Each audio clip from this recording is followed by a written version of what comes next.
Hi guys! So ayun, gusto ko lang i-share yung travel namin nung nagpunta kami ng Boracay ng friend ko. Siya yung nag-book ng flight, pero hindi kami magkasabay. Ewan ko kung bakit. Pero ayun, dun lang naman din siya sa kabilang gate. Mauuna lang yung flight ko. At dun na kami mag-aantayan sa Boracay. Ang swerte ko rin pala dito kasi nagkaroon ako ng libreng check-in baggage. So hindi ako nahirapan na dalhin yung maleta ko. Feel ko rin dito na talagang papunta ako ng Boracay kasi ang daming afam. 1 hour lang yung flight from Manila to Caticlan. At nataon na tanghali yung flight ko. So sobrang init pagdating ko. But still, thank God dahil maganda yung panahon kasi noong time na to ay may nababalitaan kami na may bagyo. Pero buti na lang pagdating namin dito is mainit. Na-delay pala yung flight ni Ann. So nag-decide ako na dun ko na siya antayin sa port dahil ako'y nagugutom na. At dun na ako kakain. Yung tricycle pala dito is 50 pesos lang kung may mga kasabay ka. Pero kung special is 100 pesos. Okay na rin naman, not bad.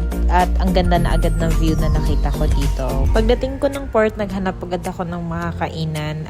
At natapos na lang ako kumain, di pa rin dumadating si Ann. Grabe ang delay ng flight niya, 3 hours. So nag-decide na ako, nag-book na ako ng ticket sa ferry. Para kahit papano, nasa Boracay na ako. Doon ako mag-aantay sa kanya.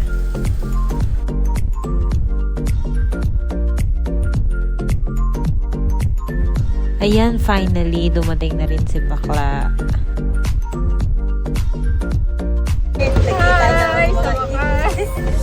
At ayan, dumiretso na kami dito sa Henan Palm Beach Resort kung saan kami nakabook.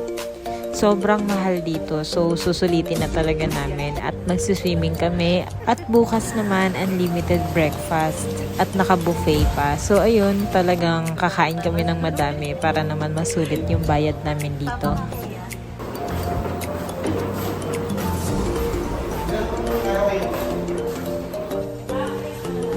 Sige na, video ka na.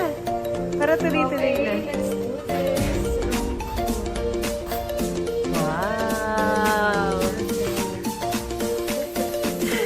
Vlog is live.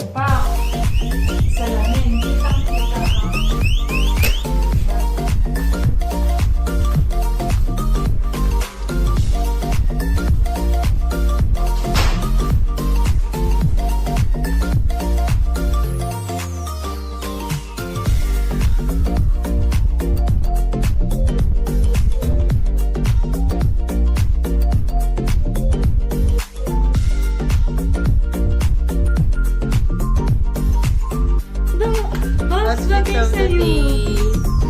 Ganda. Day 1. Bumaba na nga rin kami agad dito para makapag-night swimming at nag-order na rin muna kami ng drinks. So, ayan, nag-order kami ng tequila and vodka. Chill-chill muna kami ni Bakla at syempre, chika-chika na rin hanggang sa maubos namin yung drinks. At napag-desisyon na namin na pumunta na dun sa may part ng swimming pool. Para at least habang kumakain kami at umiinom, nandyan na kami sa swimming pool na part. So ayan, ang ganda ng spot namin.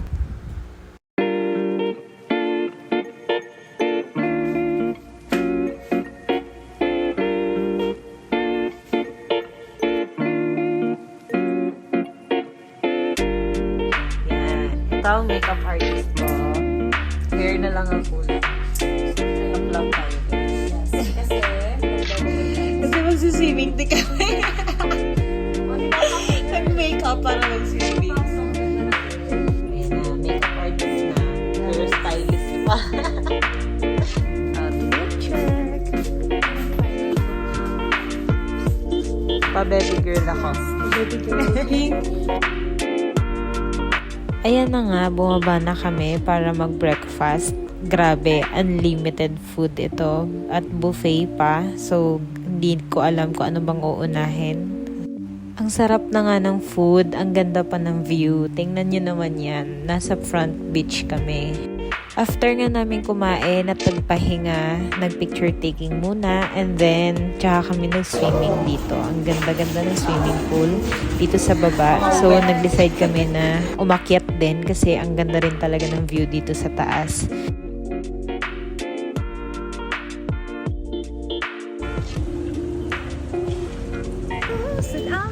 but it wasn't true. I don't wanna get Ingat. back, it's just a break, yeah. Ikot, ikot, ikot. Ah! This is our view. Yung bar. Ito naman yung view namin. Yeah. Beach view. Lunchtime and check out na rin namin to. So, lalabas na muna kami para maghanap ng makakainan. Grabe, ang liwanag.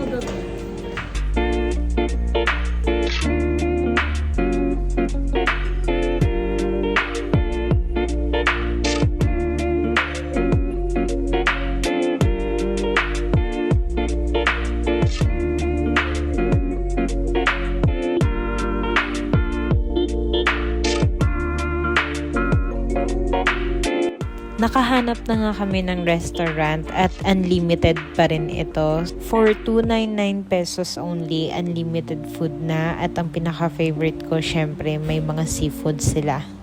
Nag-check out na nga kami sa Henan at lilipat naman kami sa kabilang hotel na napili namin.